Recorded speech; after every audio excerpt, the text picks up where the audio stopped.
Welcome all. Today we are going to learn one more concept about nervous system. It is the central nervous system. The central nervous system is the control center of all the body functions.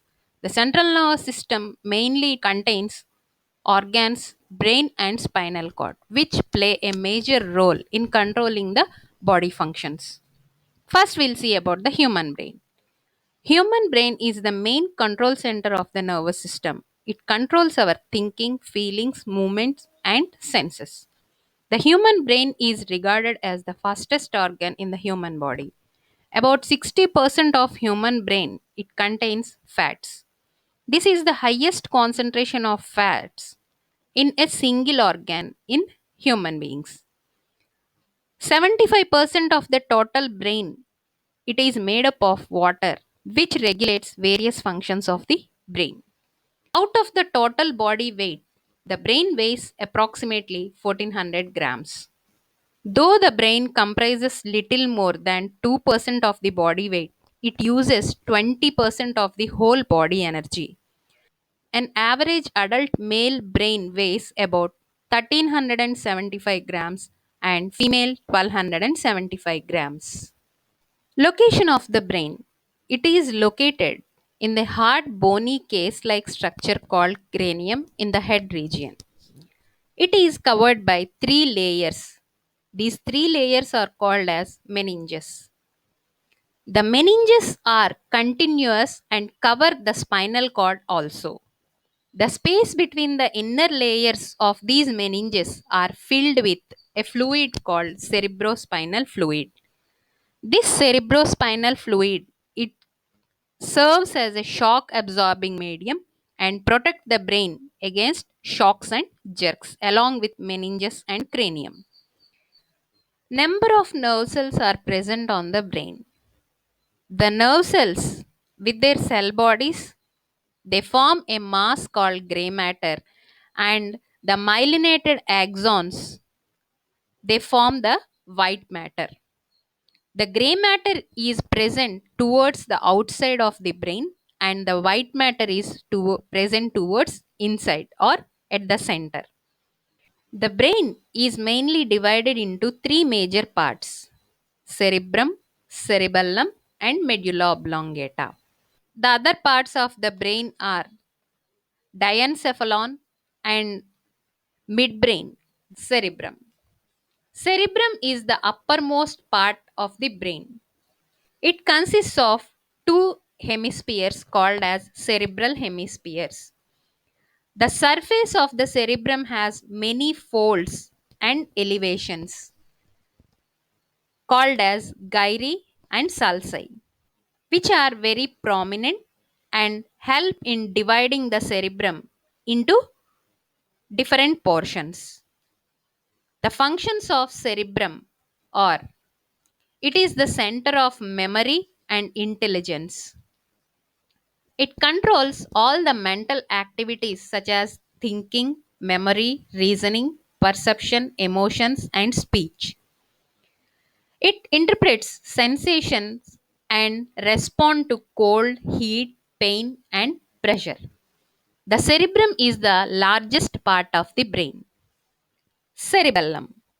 It is located below the cerebrum and above the medulla oblongata. Cerebellum also consists of two large cerebral hemispheres. The functions of cerebellum are it maintains posture, equilibrium, and muscle tone of the body. It coordinates voluntary movements given or initiated by cerebrum. The medulla oblongata is the lowest part of the brain. Above medulla oblongata, cerebellum is located. Medulla oblongata is triangular in shape. It extends to spinal cord. The functions of medulla oblongata are it controls the major functions or involuntary functions of human body like heartbeat, breathing, digestion, respiration, etc. Medulla oblongata it coordinates the functions like coughing, sneezing, vomiting, swallowing, etc.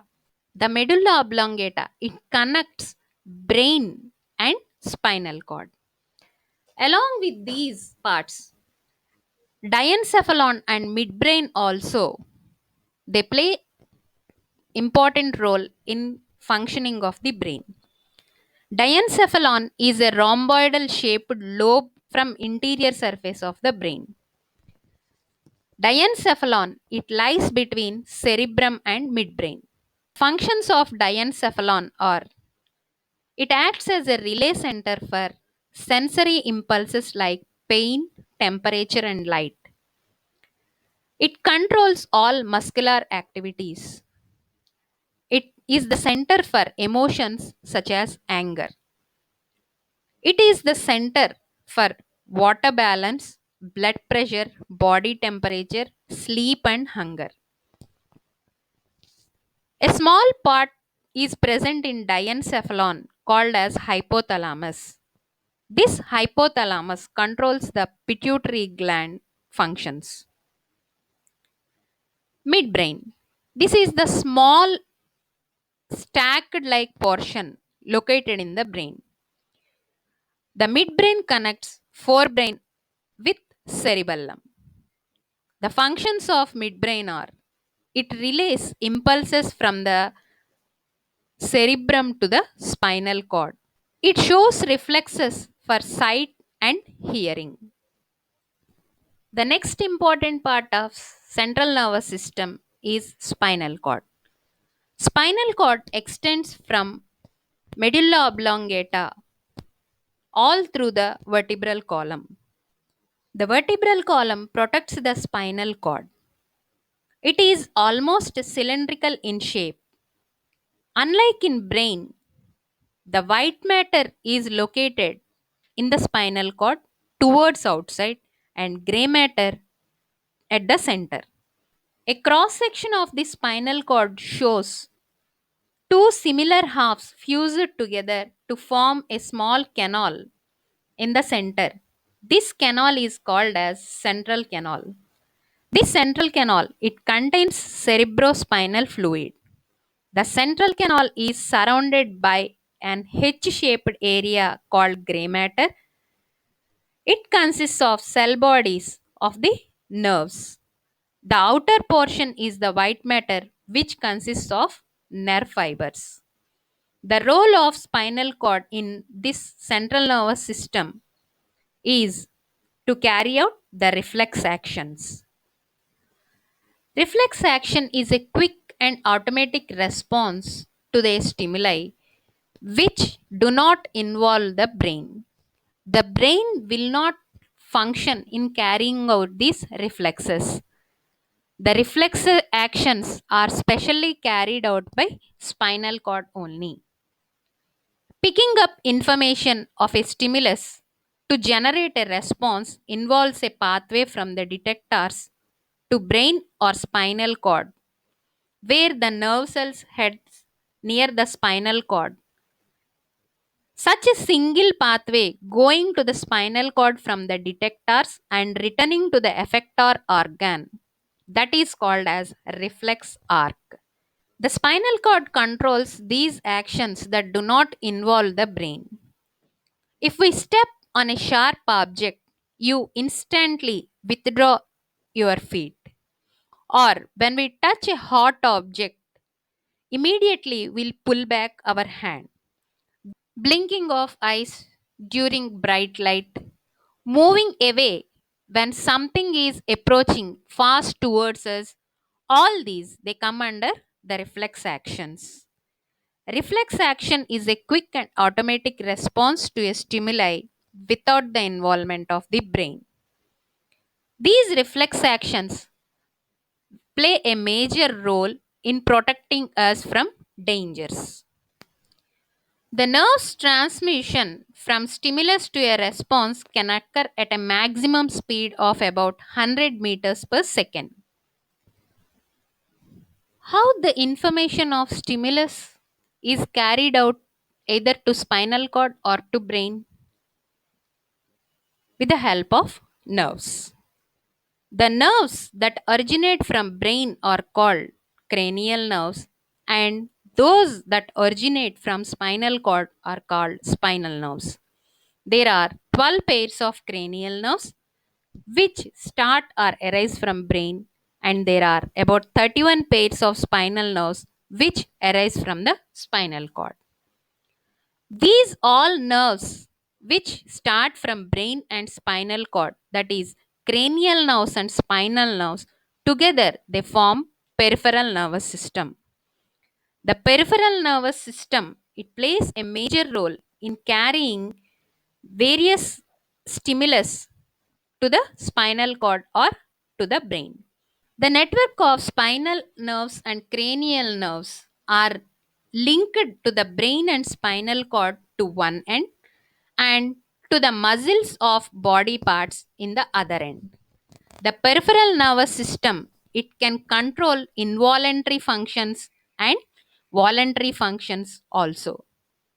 For example, when we enter a dark room, we cannot see things immediately. Slowly, we can able to see things around us in the dark room. This is because of the increase in the diameter of the pupil, which allows light and helps us to see things even in the dark. When we come out of the dark into broad light, the diameter of the pupil decreases and allows less light to enter into the eyes. Both these functions, they are controlled on their own in our body. These actions which are controlled without the involvement of our consciousness or without our wish, the organs, if they function on their own, such movements are called as involuntary movements.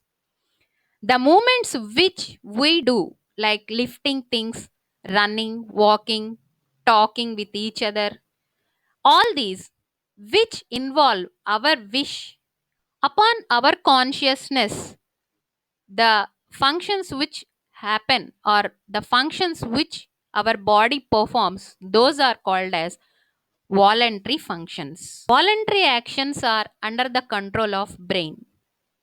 Speed of response is slow. Involuntary functions are under the control of a special type of nervous system called autonomic nervous system. Reflex actions are under the control of spinal cord. The speed of response is very fast, which help us to protect against the dangers. I hope all of you understood the topic well. Thank you.